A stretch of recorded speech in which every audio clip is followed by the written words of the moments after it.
ইউনুস আহমদ।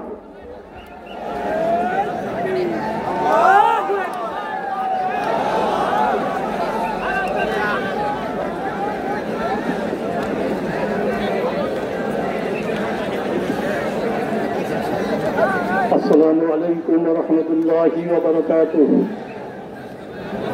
نحمده ونشكره ونصلي على رسوله الكريم.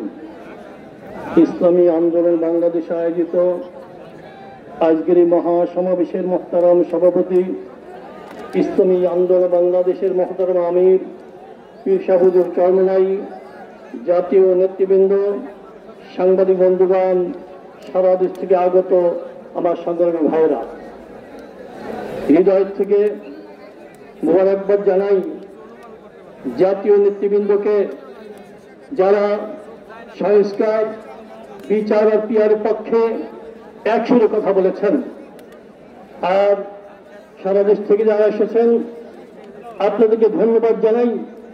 অনেক কষ্ট করেছেন, মেহনত করেছেন, কষ্ট সহ্য করে আজকের এই মহাসমাবেশকে সফল করার চেষ্টা করেছেন।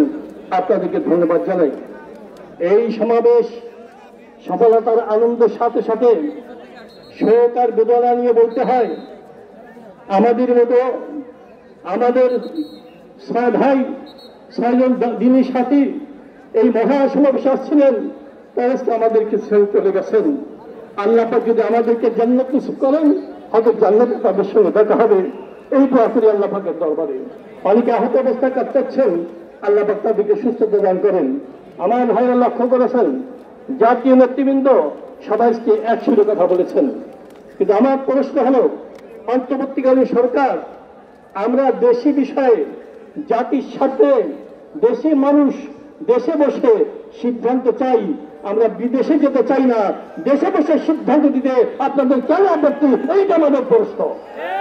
আমরা চাই দেশের অধিকাংশ মানুষ, অধিকাংশ সংগঠন, অধিকাংশ রাজনৈতিক দল যে দাবি উত্থাপন করেছে সংস্কার আর বিচার, পিয়ার, এ বিষয়ে আপনারা বাস্তবায়ন করবেন। যদি না করেন তাহলে অবশ্যই এদেশবাসীর সন্দেহের আঙ্গুল আপনাদের দিকেই কিন্তু টানবে। আমরা চাই বিতর্কিত হয়ে আপনারা বিদায় না নিয়ে অবিতর্কিত অবস্থায় যাবেন। আমরা দেশটাকে সুন্দরভাবে করতে চাই। আর যারা চাচ্ছেন, এদেশে প্রত্যাশা তৈরি হয়েছে ইসলামী শক্তি, দেশপ্রেমিকের শক্তি আমরা ঐক্যবদ্ধ দেখতে চাই। আমি এ বিষয়ে বলবো না, আমি দেখাতে চাই। ইসলামের দিকে তাকিয়ে রাখেন, বিশ্বাস চাই নাই তাদেরকে নিধন করতে চাই। আপনাদেরকে ঘুরতে দেওয়াটা বলতে হবে। তাহলে প্রত্যেকটা গ্রামে গঞ্জে পাড়ে মহল্লায় একই সাথে কথা হবে। দেশপ্রেমিক, ইসলাম প্রেমিক নিয়ে আমরা দেশটাকে সুন্দরভাবে গড়তে চাই। আগামী দিনে বিশ্বাস চলবে সহ আলিম ওলামা যে কোনো সামনে আমাদেরকে আহ্বান করবেন, ইনশাআল্লাহ রাজি ছাড়া দিতে রাজি আছে কিনা? আল্লাহ পাক সবাইকে তৌফিক দান করেন। আমিন। আখির দাওয়ানা আলহামদুলিল্লাহ রাব্বিল আলামিন।